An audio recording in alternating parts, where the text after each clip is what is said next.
जय जगन्नाथ दोस्तों। आज हम प्रभु जगन्नाथ जी के एक अनन्य भक्त रघुदास जी की कहानी सुनेंगे, जो कि बहुत ही प्रसिद्ध हैं अपने त्याग, समर्पण और भक्ति के लिए, जो कि आज भी असंख्य भक्तों को प्रेरणा देती है भक्ति पथ में आगे बढ़ने के लिए। अगर आपको वीडियो अच्छा लगे तो लाइक, शेयर एंड सब्सक्राइब ज़रूर कीजिएगा और अपनी बहुमूल्य ओपिनियन भी दीजिएगा। तो चलिए शुरू करते हैं। एक समय की बात है जब रघुदास भगवान श्री रामचंद्र के बहुत बड़े भक्त हुआ करते थे। वो किसी कारणवश पूरी सिंहद्वार के पास एक बड़ी छतरी के नीचे रहने लगे। एक बार वो जगन्नाथ जी के दर्शन के लिए गए तो उन्हें जगन्नाथ जी की वेदी पर राम, लक्ष्मण और सीता मैया दिखे। तभी से उनको ये विश्वास हो गया कि भगवान जगन्नाथ और रामचंद्र दो नहीं हैं, एक ही है। तो उनके अंदर एक साख्य भाव प्रकट हो गया जगन्नाथ जी की कृपा से। एक बार की बात है जब रघुदास जी को भगवान जी को माला चढ़ाने की इच्छा हुई तो उन्होंने एक बहुत सुंदर सी माला बनाई और पुजारी जी को दिया। लेकिन पुजारी जी ने साफ इनकार कर दिया, क्योंकि वो माला केले की छाले के एक जो रस्सी बनता है उससे बना था। तो रघुदास जी को बहुत ही दुख हुआ और वो चले गए। फिर जब शाम की आरती हुई तो जो भी पुष्प चढ़ाए जा रहे थे भगवान जी के ऊपर, भगवान जी कुछ भी उसको ग्रहण नहीं कर रहे थे। ये देख के पुजारी जी समझ गए कि उनसे कोई अपराध बना है।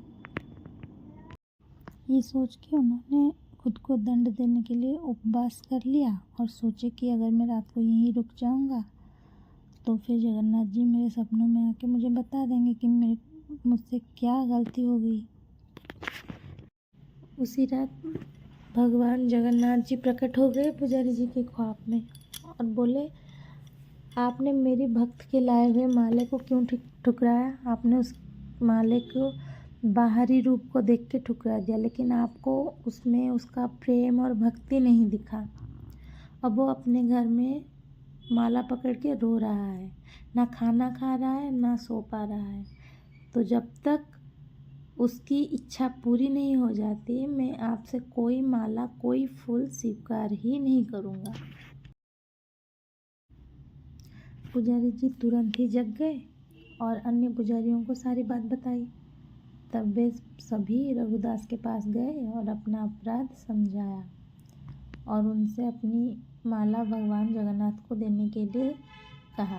यह सुनकर रघुदास बहुत प्रसन्न हुए और सोचे कि भगवान इतने दयालु हैं कि वो स्वयं लीला रचकर मेरी माला को स्वीकार करने के लिए प्रतीक्षा कर रहे हैं। कितने दयालु हैं मेरे ठाकुर जी।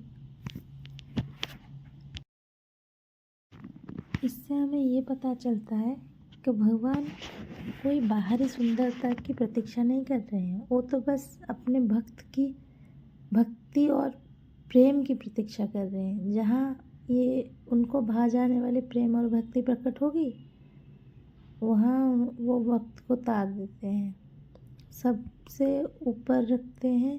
कोई नियम कानून वहाँ काम नहीं करता है। काम करता है तो सिर्फ एक ही चीज़ करता है, अपने भक्त की प्रेम।